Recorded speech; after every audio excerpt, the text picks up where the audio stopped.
And now there is a very important moment because we are going to have with us Professor Mariana Mazzucato. Hope that she is connected and ready to contribute. Mariana Mazzucato is one of the most influential economists and thinkers as of today. She is a professor in economics and innovation and public value at University College London and also a founding director of the US UCL Institute for Innovation and Public Purpose. And Professor Mazzucato has been a challenger of the role that the public governments should have in dealing with innovation and also how the economic value is created, measured, and shared. For her work, she won a number of international prizes, and she advises a lot of policymakers around the world. And we are happy to ascertain that she's also with us to advise us on what to do. Having heard what Carlos was presenting, what the role of state should be in dealing with the crises and to bounce forwards. Mariana Mazzucato, Professor Mazzucato, are you with us? Are you I able to give I us am. your Can you hear me? advice and intervention for the ESPON seminar? Please. Hello, can you hear me? Let's just double check you can hear and see me. You're muted. Yes? Wonderful. Okay, so first of all, thanks so much for inviting me. I'm very glad to have heard Carlos's presentation because it really puts very starkly the economic challenge. And what I will be focusing on is very much complementary to what he talked about because this war is not only a huge tragedy on human and geopolitical grounds, but also on economic grounds in terms of how it risks really taking our eyes off the prize. And what is the prize? Completely redirecting the kind of growth we need.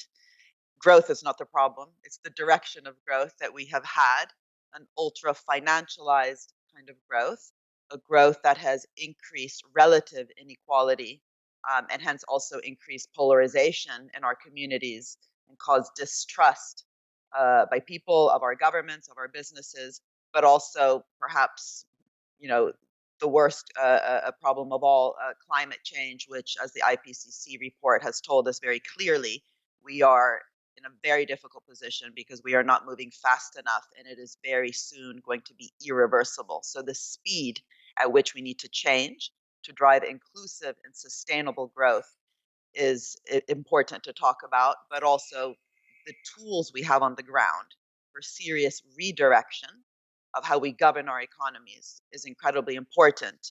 And my fear is that the war has distracted us immensely from what we began to do in Europe, but also in the world, which was to take seriously the concept of a Green Deal and to take seriously the concept that that deal has to be an inclusive deal, a just deal. So I'm going to be kind of bringing back those words to the conversation today because I don't think we can have territorial cohesion without a just green transition, but especially without capacity on the ground. And I want to start with this issue of capacity because, it's not only the case that we seem to go from crisis to crisis to crisis to crisis, with this geopolitical crisis being only the last one. And of course, all these different crises coincide. Unfortunately, they're not chronological. We haven't gotten rid of the financial crisis. We haven't gotten rid of COVID. We haven't gotten rid of the climate crisis during this geopolitical war crisis. But what is really stark, I think, is just how unprepared, I'll repeat, unprepared we are each and every time. And if we just think about the COVID pandemic, just how incredibly unprepared we were to do pretty basic things like delivering personal protection equipment to frontline workers who we called essential, but didn't actually value their social infrastructure, their jobs, the working conditions in which they work in many parts of the world, and definitely in Europe. We weren't prepared in terms of the digital divide. With all the students across Europe and the world in lockdown, many stopped accessing their human right to education. And of course, the test and trace system, which failed miserably in many countries. And I should also say the vaccine. let's repeat, the vaccine has failed. Why has it failed? Because the goal is not the vaccine. The goal is vaccinating everybody in the world. And we have globally failed to do that. And, Dr. Tedros, who I work with very closely, I'm the chair of the World Health Organization Council on the Economics of Health for All. I'm glad to say it's an all woman council, but Dr. Tedros repeats to us a very stark word, which is we have vaccine apartheid today. Vaccine apartheid, meaning we have very few countries hoarding a large portion of the vaccines. We have an intellectual property rights system which has prevented collective intelligence. We do not have collective intelligence in terms of sharing all the knowledge that we require to really battle this pandemic. So we have, we have really messed up in all sorts of ways. And that's why we need pandemic preparedness. We need to make sure that with the next pandemic, we are more prepared on every front. And I'm really going to be focusing on public sector capacity in terms of preparedness. But this is true for all the different crises we are facing. And in Europe, we should be quite frank with ourselves. We continue and have continued to give subsidies to fossil fuel companies, even during the COVID-19 pandemic. The recovery funds themselves, globally, actually, 56% of the recovery funding, which went to energy companies, went to fossil fuel projects. But even just the year before COVID hit, $55 billion worth in subsidies went to fossil fuel companies in the EU. So this is hardly working at speed in terms of the IPCC demand. And it is, unfortunately, what Greta Thunberg reminds us often, which is that we are very good at blah, blah, blahing and not very good at actually walking the talk of changing our economies. And as you all may know, my work has tried to really rethink the role of government in this process. It cannot simply, at best, be seen as fixing market failures. Market failures, of course, exist, and whether it's due to positive externalities, negative externalities, asymmetric information, and so on. But if we are constantly just putting patches, bandages on a system that fails, we by design are unprepared. It's not a coincidence we're so unprepared. We by design have forced ourselves to be reactive and not proactive. And the real enemy here is not Reagan. It's not the Thatcherite idea of government get out of the way. We are adults in the room. The real, I think, enemy of the problem is that we have failed to construct a framing of the public sector which is more actively about shaping and creating markets. It's a co-creator of markets, not just a fixer of markets. It needs to shape and co-create a very different type of future alongside the business sector, not just correct things along the way. And I do think that the next gen EU program, which has to remain our focus, unless we actually build a capacity on the ground and make sure we learn between European countries and within European countries in terms of different regions to have real cohesion across our territories. It's not going to happen without public sector capacity that can actually implementation and administration, the very bold and strategic policies that we have luckily started to have in Europe, which the next gen EU in many ways represents. Because you will remember that after the financial crisis, we didn't have a bold, inspirational recovery of this sort. We actually had one could argue, a much lower recovery pot than the US did. The US had an 800 billion stimulus program, but even worse, and this is my subjective opinion, we created conditionalities at the time after the financial crisis, which actually reduced in some ways public sector capacity because we just had these very kind of deterministic numbers that to access loans and grants, countries had to reduce their deficits. This time around, we've woken up. The conditions are about climate and the digital divide, digitalization, and member states have to prove that they're serious. They're serious around climate and digital agenda in order to access these funds. But my experience is that, unfortunately, at the member state level, even though we're good at maybe talking about climate and digitalization, there often isn't the capacity on the ground, the new type of industrial strategy, the new type of procurement policy, the dynamic innovation systems that are required, and literally the ability to think out of the box and take risks and to experiment within our public institutions, which is critical to learn how to use these instruments um, in a more effective way that actually creates a multiplier effect across our economies. So I've been writing about this for some time, and I don't have much time today. I think I have about 11 minutes left, so I will just run through my view of why this moment, a moment where we have war, a moment where unfortunately there will be new pandemics to come, where we also continue to have this very strong, well, we have an urgent need to face our climate problems, we need to really be much more explicit that the tools we need on the ground have to be about market shaping, not market fixing, and why a challenge oriented and mission oriented approach is more important than ever. And ironically, I will actually be talking about a period in US history where there was this need to beat the Russians. I shouldn't laugh because, you know, this is an incredibly tragic moment we're living through. But what we do during war often is we create money. We create money out of thin air. The Germans, as you know, have increased 100 billion of their funding for defense after just, you know, having long debates in the last year saying there was no money, that we had to tighten our belts. So when we have wartime periods, we remind ourselves that actually money is often created. Unfortunately, we tend to create that money just when we have urgent moments, whether it's war, whether it's a COVID-19 pandemic when millions of people are dying, where we have these recovery pots, again, coming out of thin air after being told there was no money. So it's more important than ever that when these funds are created, that we actually have a way to design our system to make sure that the funds have a catalytic effect across the whole economy. And in this case, I believe this mission oriented approach, which really focuses on the greatest problems we have. I mentioned some: the digital divide, weak health systems, global health systems, um, are problems not only of pollution, but of high material intensity of our production systems.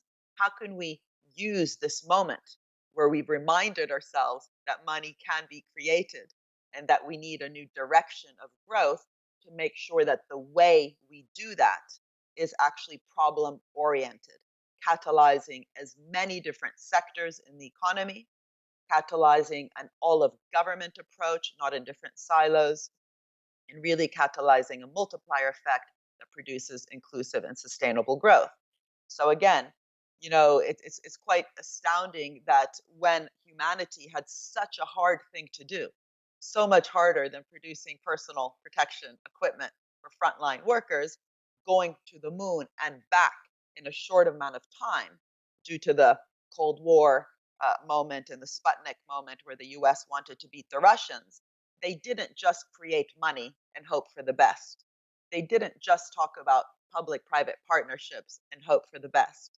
They didn't just talk about innovation systems and the need for particular technological solutions and hope for the best. They designed into the system a very specific type of public sector capacity, and especially, and I think this is critical in Europe, a public private partnership that was actually at, maybe I'm being too optimistic here, but anyway, that was at least attempted to be a partnership that was mutualistic, symbiotic, and purpose oriented, going towards a goal together. And the level of explicit recognition that the man on moon mission required, talking about directionality, about difficulties, you know, Kennedy's famous speech, we're going to do it because it's hard, not because it's easy. That's such a different language from how we talk about policy in Europe, but also globally, where we talk about the need for one side, the public sector, to facilitate the other side, to make things easier. The amazing thing about the moon landing was a recognition that it would be incredibly hard and that difficulty was going to be taken on together, welcoming the uncertainty, the trial and error, the experimentation. They realized they needed to change their organizational design. They realized that the tools they had, like procurement, were not working. They had to change procurement to be outcomes oriented instead of just cost plus. And they really took care to design those contracts. And of course, they did fail very early on. They actually didn't, they had no idea how to go to the moon, but they experimented. They finally landed on this lunar orbit rendezvous method. But along the way, you know, uh, uh, uh, there was lots of errors, including the Apollo 1 fire, where one of the astronauts on the day of the fire when he died, Gus Grissom, said, "How the hell are we going to get to the moon if we can't even talk between two or three buildings?" And on the back of that, NASA changed its organizational structure.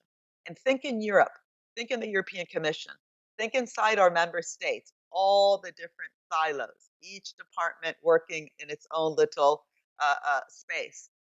If we truly want to be purpose oriented, to face the geopolitical challenge, to face the climate challenge, this lesson that NASA learned, which it had to change its own structure of its organization to be in constant communication between the departments, with the project managers, their dynamic teams, with constant flow of knowledge between the departments. This is such an important lesson because it means that we can't just remain with our existing structures of public institutions if we actually want to be goal oriented.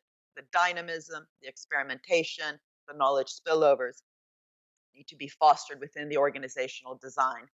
The other thing that's so important is there were so many different innovations that happened along the way, not because they obsessed about the technology. Today, we obsess about AI, quantum computing, driverless cars. All these innovations that you see on the screen, camera phones, athletic shoes, home insulation, happened as homework problems along the way to solving the bigger problem, getting to the moon and back. It required massive amount of collaboration between many sectors. It was not just aerospace, it was nutrition, materials, electronics. And those collaborations between multiple sectors and the all of government approach, instead of just working within the different silos, is actually what led to the multiplier, the kind of commercialization on Earth.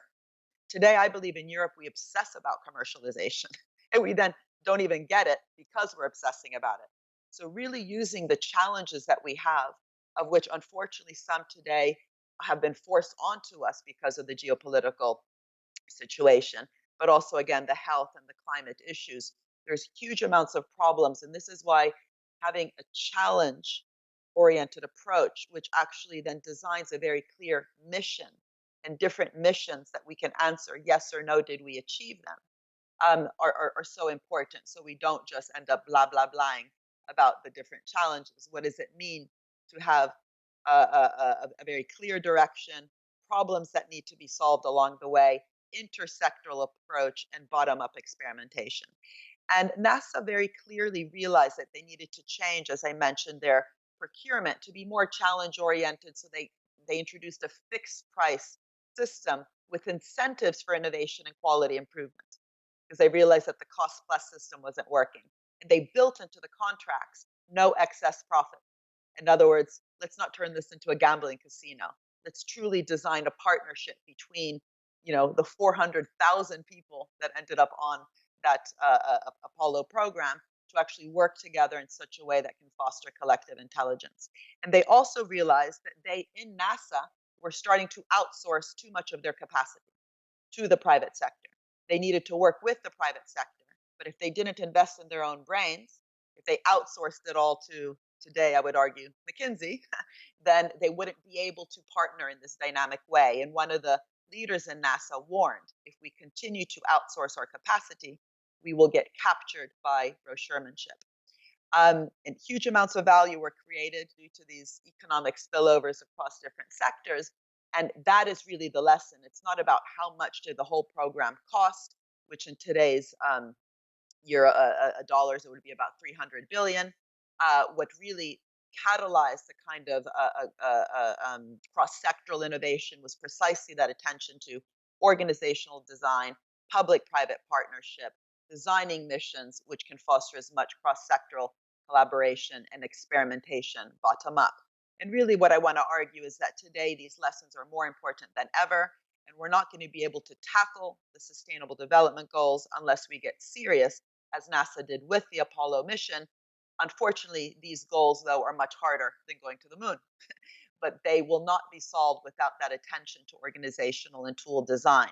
And you'll know that I've worked closely with Europe around this approach to say we have the SDGs, let's turn them into missions that are cross sectoral, not siloed, and really think about what it means for innovation policy, industrial strategy, procurement policy to foster that bottom up experimentation. Whether it's clean oceans or climate change or healthy cities, this requires so many different sectors and the redesign of the tools, because otherwise they end up just being handouts, subsidies, guarantees, which justify inertia. It also requires lots of attention to governance and implementation. This is why I followed a lot of the work in EU with this publication on the governance and implementation capacity, how to crowd in other forms of finance, how to have a portfolio way of thinking so we don't put all our eggs in one basket, but also how we actually measure the value that's created outside of a siloed cost benefit and net present value analysis. I did a study actually looking with UNDP at the COVID-19 pandemic and how some countries like Kerala in India, Vietnam, Rwanda in the developing world actually did better than some countries in the developed world because they had actually invested in those public capabilities and capacities, including, for example, how to govern data and digital platforms on the back of previous crises they had, but also how to harness citizens' initiatives and to really also create trust between academia, business, and government. These are all things that require investment in house. Um, for industrial strategies, which have actually come back in many parts of the world, turning these into challenge oriented industrial strategies, like this one, which I helped to advise in the UK, instead of a sector based industrial strategy with clear missions, for example, around future of mobility that require sectors as different as transport, digital, robotics, batteries, the creative sector to really work together towards actually achieving very clear goals. I've run out of time, so maybe I'll just come to this point here, which is that one of the things that I think has been so important during COVID 19 is the recognition that when all this money is created for recovery, for the next Gen EU, but also on the back of the COVID-19 pandemic for the Recovery Fund, which in many countries also had their own national kind of designs, that it's not just about handing out money, but also creating a new social contract, a new type of way for the public and the private sector to relate to each other. But what's striking is how some countries did this and some didn't. So in France, the COVID 19 recovery that went to Renault and to Air France was conditional on those companies reducing their carbon emissions. In the UK, we didn't do it. We gave 600 million to EasyJet, no conditions attached. In some countries, there's been conditionality on stopping to evade tax or not using share buybacks, with COVID-19 recovery funds, which is sort of obvious that it shouldn't just go out to shareholders, but really be used also to collectively not just create value, but to distribute that value in such a way that represents that collective value creation. And I think this really is perhaps one of the most important lessons, that we need to design the common good into the contracts themselves. And of course, I already mentioned the problems with intellectual property rights, but we won't be able to battle the problems that we have today with our weak health systems unless we also build that capacity globally to produce vaccines, to deliver vaccines. And for that reason, we also need very clear metrics around collective intelligence, which would help us to design an intellectual property rights system which is less extractive. The problem is not patents, but that they are often too wide, too strong, too upstream. So, what does it actually mean to walk the talk of stakeholder value? A word that is often used out there in the business community. I just came from Davos, where everyone talks about purpose and stakeholder value. If there's one thing I think this war has taught us in terms of the need for solidarity between countries, but also this health pandemic has taught us in terms of the need to work together for the solutions. These are global problems, not national problems, is we need to design into the way that we create value this notion of the common good, of purpose and stakeholder value.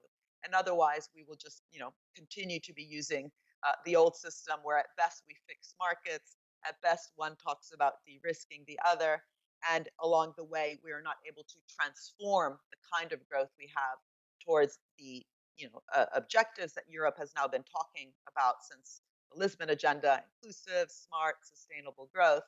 That kind of directed growth requires a lot of attention on capacity in the ground, public-private partnerships, organizational culture, risk taking, but also sharing the rewards. So thank you so much. I will stop sharing the screen and happy to take a question. Mariana, thank you very much for the very inspirational, food for thought giving speech. So we are happy to have had you here, and I do hope you allow for one or two questions from the floor before you have to depart for yet another important mission, if I can use the phrase. Any questions from the floor, ladies and gentlemen? There is a unique occasion to poke a question for Mariana Mazzucato. Yes, we have one question from the floor, and I know who this person is going to be, but I'll pass the mic to Thomas Woben. And Thomas, please turn to the camera so that Mariana can see you. Hello, Mariana. It's Thomas Woben. I'm the director of the Committee of the Regions. I wanted to raise the issue of the cities and regions within the mission approach, because in your book you said that multi-level governance is the aim and that it is a big chance for Europe leading on this.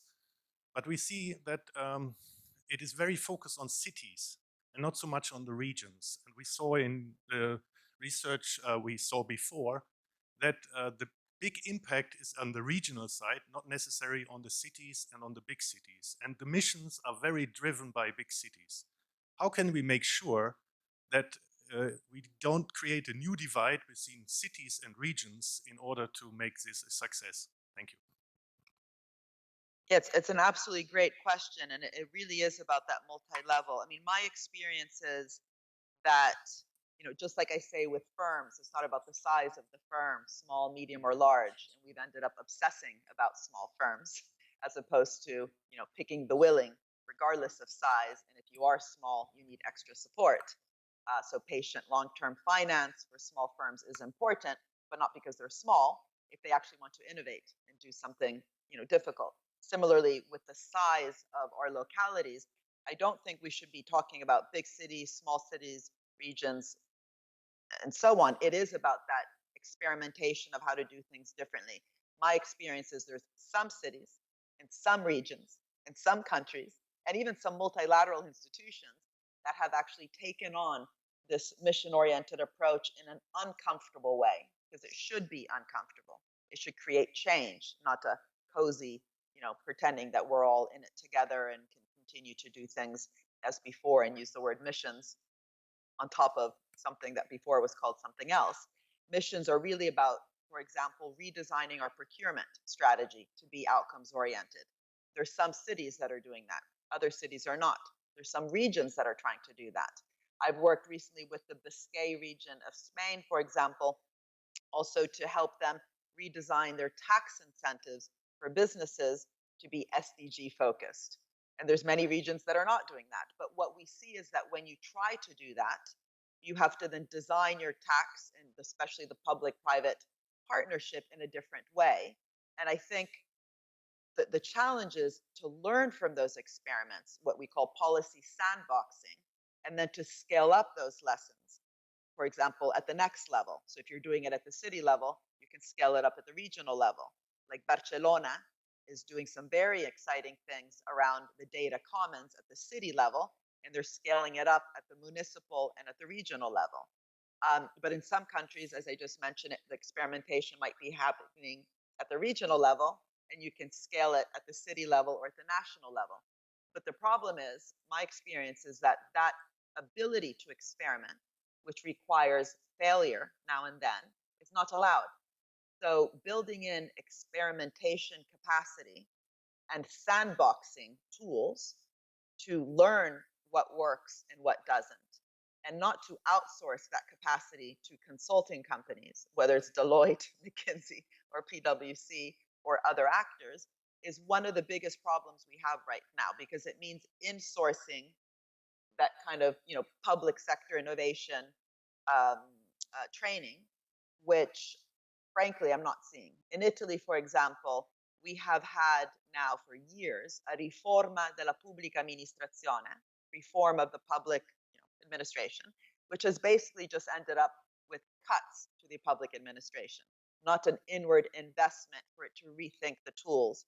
And the regions and the kind of local entities currently, I believe, do not have the capacity in many parts of Italy to actually even handle the funds as they arrive.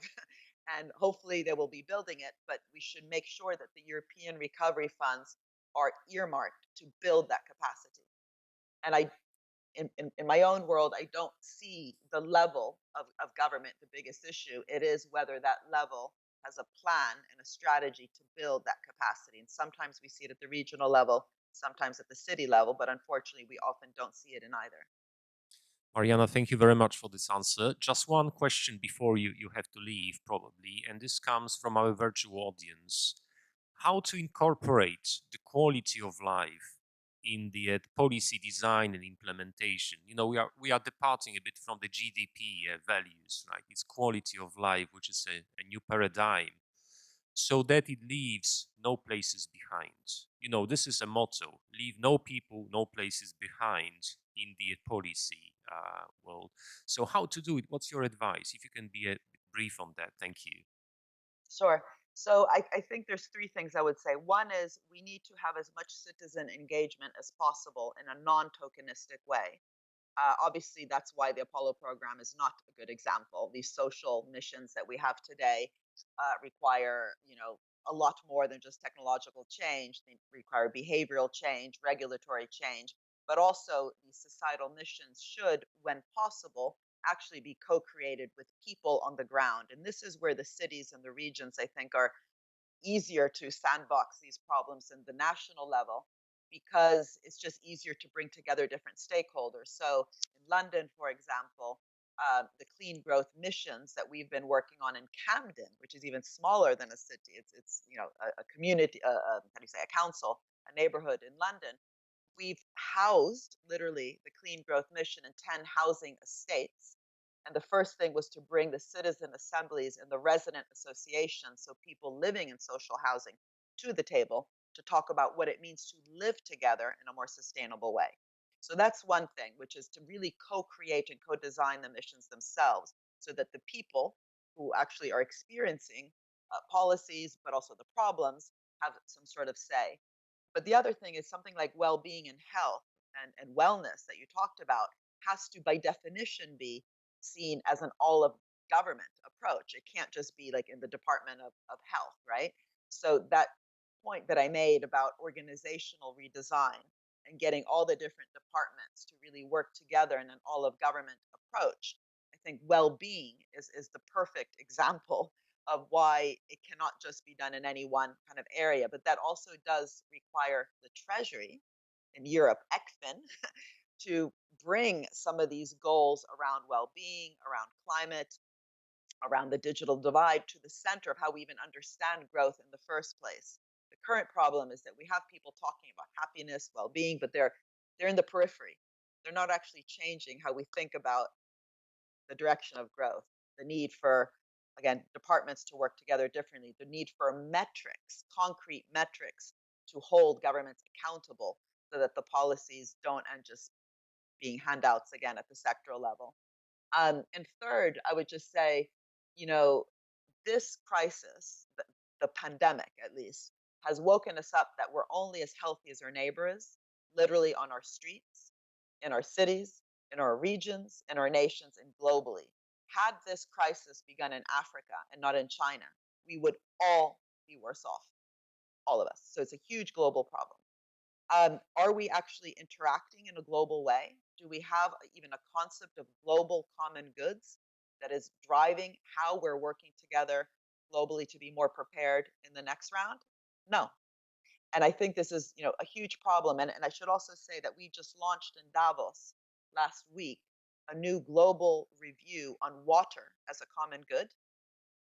So the first review was Nick Stern on climate. The second one, Des Gupta on biodiversity. This third one, I'm co-chairing with Ngozi from the WTO, Carmen from Singapore, Johan Rockström from the Potsdam. It's the four of us with a wonderful global commission. But we have failed to treat water as a global common good. And, we need to start testing the language that we're using, like public goods and common goods, around really concrete areas. And I really look forward to involving the regions in Europe and your own organizations in this problem to actually use not just the pandemic preparedness, but something as concrete as water, which we all need, but that we have not only mistreated in terms of well, anyway, all the technical, social, and regulatory changes that we need to treat it as a global common good, but we need to start testing and walking the talk of these concepts. And if we can't do it, that's where we should really be putting our attention, because it's too easy to talk about the goals, the challenges, the SDGs. It's much harder to design the partnerships, the tools, the regulations, the finance, the crowding in, what I call the dynamic capabilities to actually deliver. So hopefully some of this has been helpful. Capacity on the ground, purpose-oriented structure, proactive, have collective intelligence, as you are as healthy as your neighbors. Mariana, thank you very much for being with us. Big applause to Mariana Mazzucato, please. Thank you so much.